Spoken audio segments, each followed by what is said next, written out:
Can the American political system generate an effective response to the climate crisis? Given the constantly changing control of the executive and legislative branches of government between the two major parties and their vastly contrasting environmental agendas, the hope that it can is not very high. In addition, money in politics, in this case campaign contributions to politicians from the fossil fuel industry, and elected officials' tendency to put the interests of their corporate donors first, is a roadblock towards achieving tangible climate solutions. However, these problems, along with several others, all connect to the main issue that is holding back an effective response to the climate crisis: capitalism. The economic and political system of capitalism is the main factor that is perpetuating the climate crisis, and until it is dismantled, there can be little to no truly effective responses.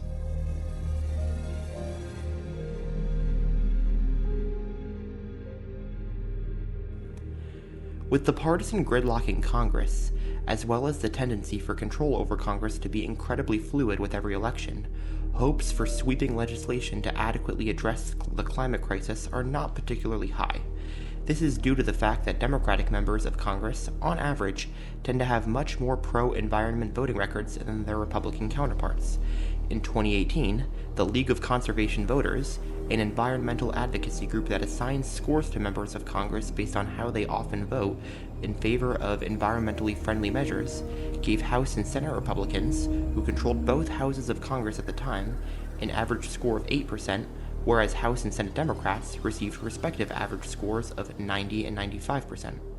Congressional Republicans' friendly relationship with the oil and gas industry was further evidenced 2 years later, in 2020, when the industry contributed $30.94 million to Republican candidates for House and Senate, more than 3 times more than the amount gave to Democrats. The wide disparities between the two major parties in terms of climate policy is nothing new. It has only grown wider and wider with every passing year. For instance, in June 2003, the LCV released a report in which the organization gave then-President George W. Bush a grade of F regarding his administration's environmental policy. Congressional Republicans were quick to defend the leader of their party, pointing out several environmental-related pieces of legislation that Bush had supported, such as the Clear Skies Power Plan, which expanded cap-and-trade programs. However, much of the criticism directed at the Bush administration came from its EPA's decision to omit any mention of climate change in its draft report, a report which both environmentalist groups and labor unions, including the National Association of Manufacturers, used as evidence for their case that new laws strengthening environmental protection would lead to new economic growth. The controversy surrounding this debacle pushed even Bush's EPA administrator, Christine Todd Whitman, to resign from her post. A sign of how far away Republican politicians had been moving from environmental policies, Russell E. Train, administrator of the EPA under former Republican presidents Richard Nixon and Gerald Ford, called the administration's omission of climate change from the report highly questionable and further criticized Bush with the following statement. Quote, "I can appreciate the president's interest in not having discordant voices within his administration, but the interest of the American people lies in having full disclosure of the facts, particularly when the issue is one with such potentially enormous damage to the long-term health and economic well-being of all of us."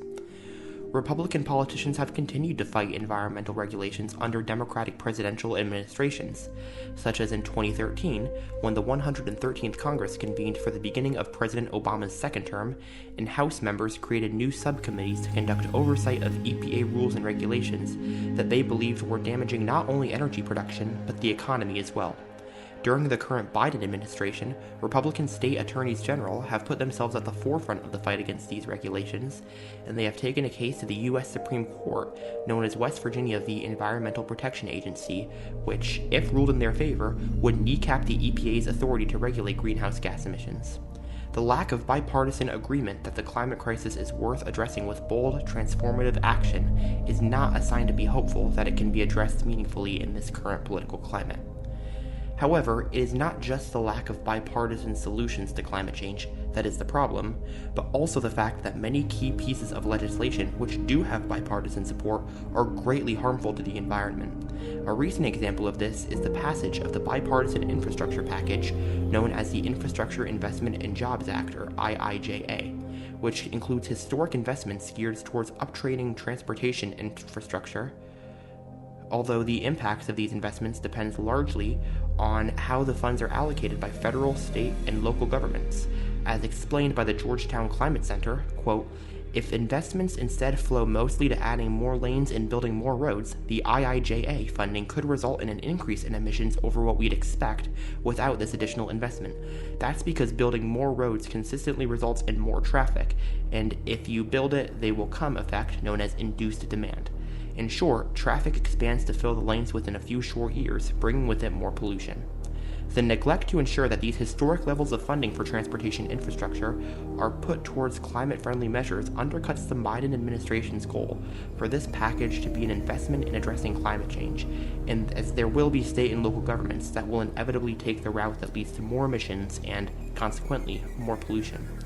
Perhaps the most notable example of bipartisan congressional action that results in massive environmental damage is the annual passage of the National Defense Authorization Act, or NDAA, the president's military budget. According to Boston University professor Nita C. Crawford, the American military is one of the largest contributors to climate change in the world. Quote, "The best estimate of total U.S. military greenhouse gas emissions, including installations and operations, from 2001, when the wars began with the U.S. invasion of Afghanistan, through fiscal year 2018, is 1.267 million metric tons of greenhouse gases."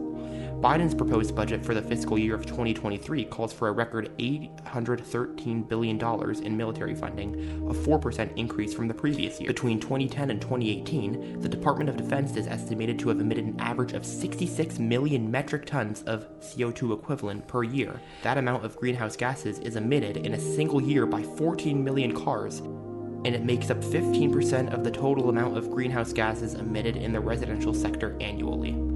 In spite of the blatant damage to the environment caused by the U.S.'s gigantic military, already larger than the next 11 countries combined, the vote in Congress to pass the NDAA is consistently overwhelming and bipartisan year after year. The most recent budget passed the Senate by a vote of 88 to 11. When presented with this set of facts, House Speaker Nancy Pelosi and New Jersey Congressman Frank Pallone, chairman of the House Energy and Commerce Committee, refused to acknowledge the importance of downsizing the military in order to curb the impacts of the climate crisis, with Pallone stating that he does not see, quote, "increasing the defense budget as being something that's inconsistent with climate action." As long as politicians of both parties continue to support increasing the country's already bloated and sky-high military budget, any other solutions they may come up with for the climate crisis will be rendered largely moot. The aforementioned point about campaign contributions from the oil and gas industry overwhelmingly going to Republican candidates is indicative of another aspect of the political system that prevents a sound response to the climate crisis: corruption, and more specifically, money in politics. With the amounts of money that politicians of both parties receive in each and every election cycle from the fossil fuel industry, the more they are beholden to the will of their donors, instead of to the will of the American people. An example of how these campaign contributions have influenced elected officials is the case of Cedric Richmond, a former congressman from Louisiana and leader of the White House Office of Public Engagement. In choosing him for this role in November 2020, then President-elect Biden stated his intention to have Richmond, quote, "serve as a liaison between business interests and environmentalists." However, the pick of Richmond for a high-profile position focusing on climate change and environmental issues is questionable at best. Given his cozy history with the fossil fuel industry while in Congress, he received nearly $350,000 over the course of his decade in the House, more than all but 4 other Democrats, and he had one of the lowest scores of House Democrats from the LCB. Notable examples of votes he cast that contradicted the majority of his party included limiting the authority of the Obama administration to strictly regulate fracking, as well as increasing fossil fuel exports. These votes are especially contradictory to the needs of his community. His New Orleans-based district contains 7 out of the top 10 American census tracts with the highest air pollution. In addition to campaign finances, personal finances also play a role in corrupting many politicians in Congress, including West Virginia Senator Joe Manchin. Manchin, as a Democratic senator representing a deep red state, has an outsized influence in an evenly divided Senate. His opposition to the climate elements of Biden's Build Back Better package was crucial in contributing to the bill's ultimate demise, and his opposition can be attributed to a blatant conflict of interest regarding his personal finances.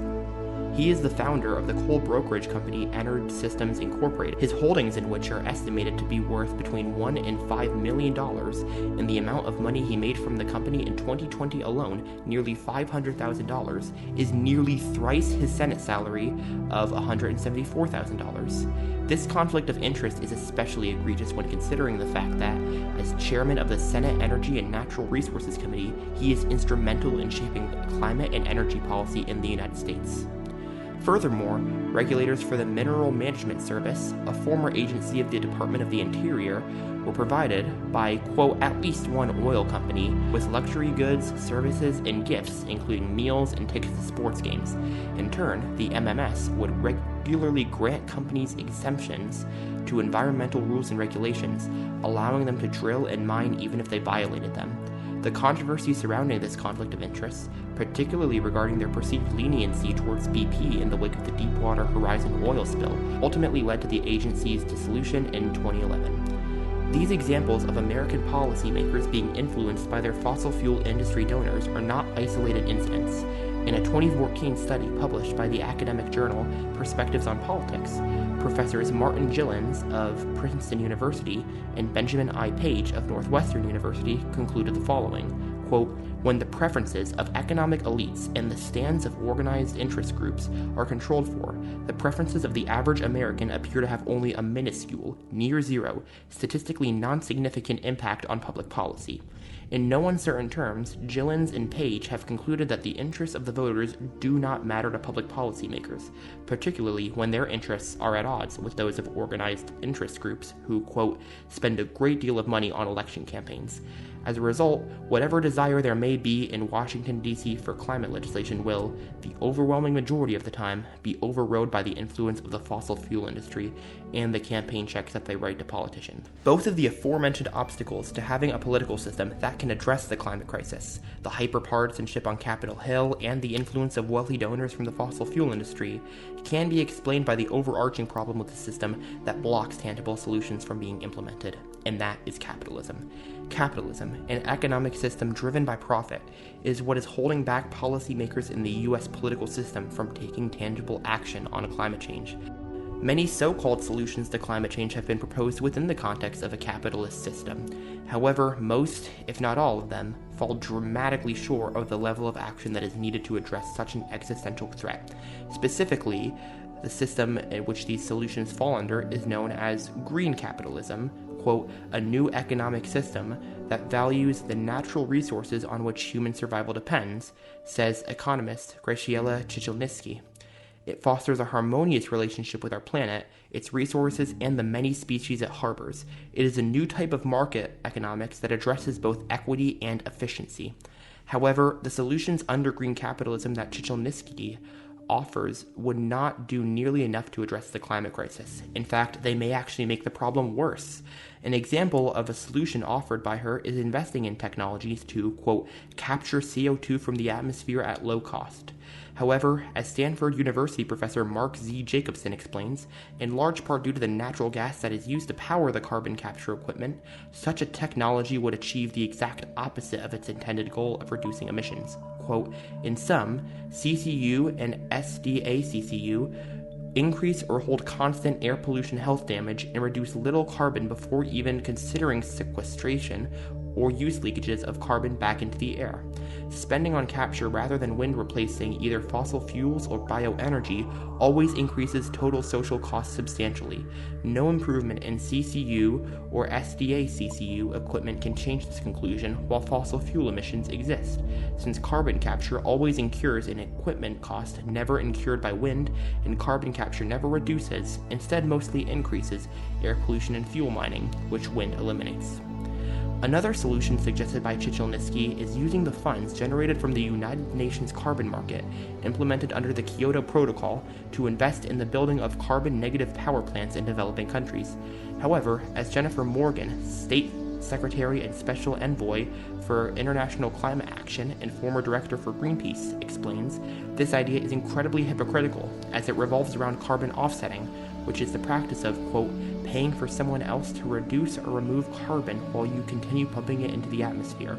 This explanation is evidenced in the aforementioned example regarding the funds from carbon trading being used to build clean power plants. As such, carbon markets will also not solve the climate crisis. It is examples such as these that underscore the failures of the capitalist structure of the US economy to produce an adequate response to the climate crisis, and the issues within the political system that it produces only exacerbate such failures. Perhaps the most accurate explanation as to how the US cannot address the climate crisis without reimagining capitalism comes from Jonathan T. Park of the University of Utah. Quote, "Since pollution is a direct consequence of consumption, we must also limit the amount of resources we use. Any viable solution to climate change will therefore require a global agreement to drastically inhibit the extraction, production, and consumption of natural resources. Yet, the capitalist system as it currently stands is neither designed for nor capable of consciously inhibiting its own propensity for unsustainable growth. The basic assumptions under which neoliberal capitalism operates renders it incapable of correcting climate change." Additionally, with the new IPCC report stating that emissions must peak by 2025 in order to keep warming at 1.5 degrees Celsius above pre-industrial levels, it is clear that the US, and the world as a whole for that matter, must think beyond the confines of a capitalist system in order to find a solution to the climate crisis that can result in lasting change. The US political system cannot generate an adequate response to climate change. In tackling the partisan gridlock in Congress, the influence of big money donors, and, most importantly, reimagining capitalism is the only way it ever will. Hey everybody, what's up? Thank you so much for watching. If you really like this video, make sure that you hit the like button, comment down below, and subscribe. And if you really like the content I put out on here, click the link below to support the channel on Patreon. If you want to check out some related environmental video essays that I did, you can check them out right over here. Otherwise, you can check out more video essays that I have over here. And I will see everybody very soon. Peace out.